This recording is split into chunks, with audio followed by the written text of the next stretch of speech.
بسم اللہ الرحمن الرحیم۔ السلام علیکم۔ سپریم کورٹ سے بڑی خبر آ گئی ہے۔ آج جس طرح ایک ذہنی مریض نے آئین پاکستان کو روندا ہے، جس طرح انہوں نے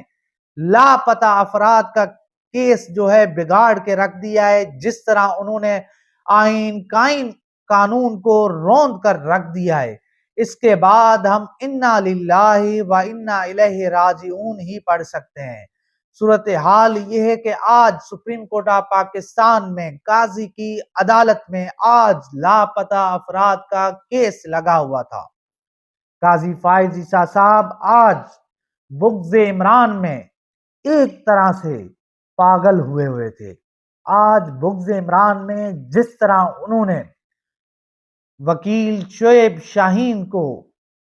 آڑے ہاتھوں لیا، جس طرح انہوں نے ہر برائی کا ذمہ دار عمران خان کو ٹھہرایا، عمران خان کی جماعت کو ٹھہرایا، آج انہوں نے کہا کہ شیخ رشید ہوں، صداقت عباسی ہوں، عثمان ڈار ہوں، یا پھر وہ بیوروکریٹ جن کو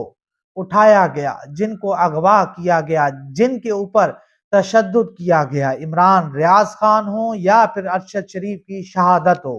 انہوں نے کہا کہ میں ان میں سے کسی کو نہیں جانتا، یہ ایک سیاسی لوگ ہیں، اگر ان کو اغوا کیا جاتا ہے، اگر ان کو زبردستی اٹھایا جاتا ہے تو پھر یہ عدالت سپریم کورٹ آپ کو کوئی انصاف فراہم نہیں کرے گی، کیونکہ ان تمام لوگوں کا تعلق تحریک انصاف سے۔ تو ایسے لگ رہا تھا کہ قاضی فائز عیسیٰ کے ہوتے ہوئے ملک میں تحریک انصاف کے خلاف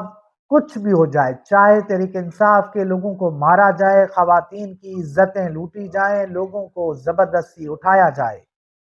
اس کے باوجود بھی قاضی کی عدالت سے ان کو انصاف نہیں ملے گا۔ آج قاضی فائز عیسیٰ نے کہا کہ جی میں ارشد شریف کو نہیں جانتا، تو یہاں پر ہماری سینئر صحافی ہیں علینا شگری صاحبہ، وہ لکھتی ہیں کہ جناب چیف جسٹس صاحب، سابق وزیر اعظم شہباز شریف کو بھی بلوا کر پوچھ لیجئے کہ ان کے دور میں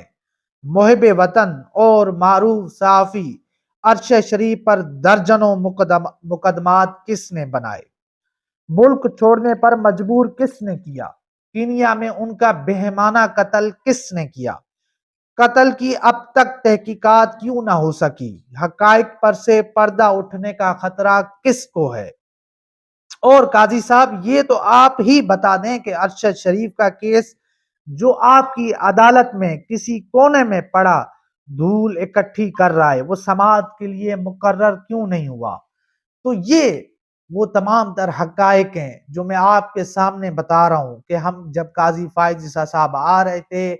قاضی فائز عیسیٰ صاحب کے آنے کے لیے کچھ صحافی، کچھ لوگ جو ہے جس طرح ان کو مسیحا بنانے کی کوششیں کر رہے تھے، ایک پوری کیمپین چلائی جا رہی تھی کہ قاضی آئے گا،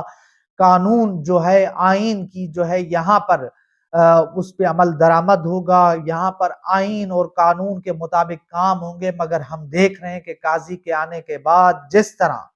ملک میں انسانی حقوق کی خلاف ورزیاں ہوئی ہیں، جس طرح یہاں پر لوگوں کو مارا پیٹا گیا ہے، جس طرح یہاں پر خواتین کی عزتیں لوٹی گئی ہیں۔ کل ہی ہم نے آپ کو جمشید دستی کی ویڈیو سنوائی جس میں ان کے سامنے ان کی بیوی کو ننگا کیا گیا، ان کی بیوی کی ویڈیوز بنائی گئی۔ یہ کوئی ایک ویڈیو نہیں ہے، رجیم چینج کے بعد اور 9 مئی کے بعد ایسے بے شمار واقعات ہو چکے ہیں،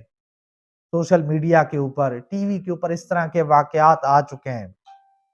اور میاں عباد فاروق اور ان کے بیٹے کا انتقال ہو، یعنی کہ آپ سامنے کتنی مثالیں رکھیں کہ قاضی فائز عیسیٰ جو ہے وہ انصاف دینے میں رکاوٹ ہیں،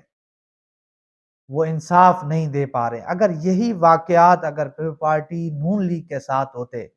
تو قاضی نے جلدی کرنی تھی، قاضی جو ہے اس وقت انہوں نے بڑی عدالت لگا دینی تھی اور انصاف بھی مل جانا تھا، ایکشن بھی ہو جانا تھا، مگر ان تمام لوگوں کے جو ہے تعلق تحریک انصاف سے، تو اس لیے ان کو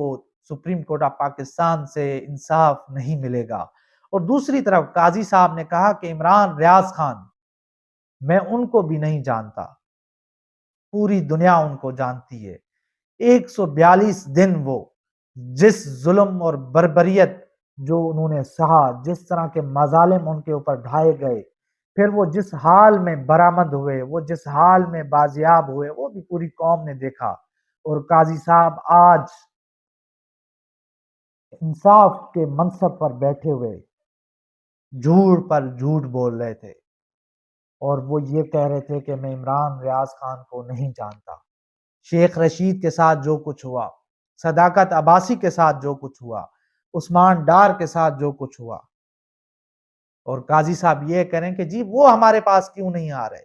اگر وہ آپ کے پاس نہیں آ رہے تو اب آپ کے پاس وہ سامنے آ گیا ہے، معاملہ آپ کے سامنے اٹھ گیا ہے۔ آپ ان تمام لوگوں کو بلائیں اور ان سے پوچھیں کہ آپ کن کی قید میں تھے، آپ کو کن لوگوں نے اٹھایا تھا، تو تمام تر حقائق سامنے آ جائیں گے۔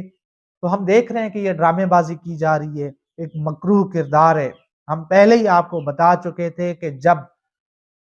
قاضی فائز عیسیٰ آنے والے تھے تو خبریں چلائی گئی تھیں کہ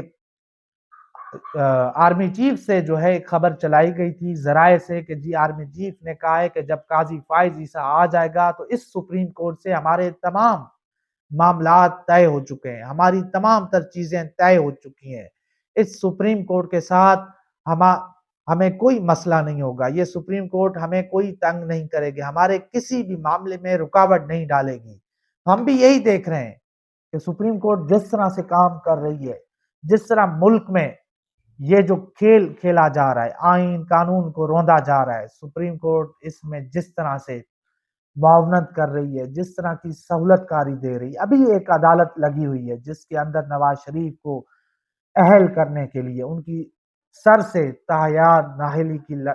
جو تلوار ہے اس کو ختم کرنے کے لیے جس طرح قاضی نے سر جوڑ لی ہے، جس طرح قاضی دلائل دے رہے ہیں، جس طرح قاضی صاحب جو ہے ریمارکس دے رہے ہیں، اس سے تو یہی معلوم ہو رہا ہے کہ قاضی کے آنے کا مقصد ہی یہی تھا کہ وہ نواز شریف کو انصاف فراہم کرے، نواز شریف کو سہولت کاری دیں، نواز شریف کو آئین قانون کو روند کر ان کے لیے راستہ ہموار کریں۔ تو یہ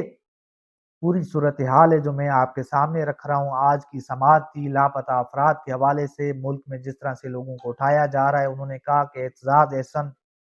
کیا یہ تمام لوگ اعتزاز احسن کے سامنے اغوا ہوئے،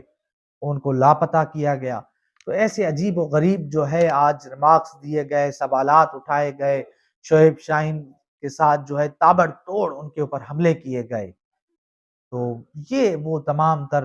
صورتحال ہے جو میں آپ کے سامنے رکھ رہا ہوں، اور اب دیکھتے ہیں کہ یہ جو تاحیات نااہلی والا معاملہ ہے اس میں بھی ہمیں امید ہے کہ ابھی سے کچھ دیر بعد نواز شریف جو ہے وہ اہل ہو جائیں گے،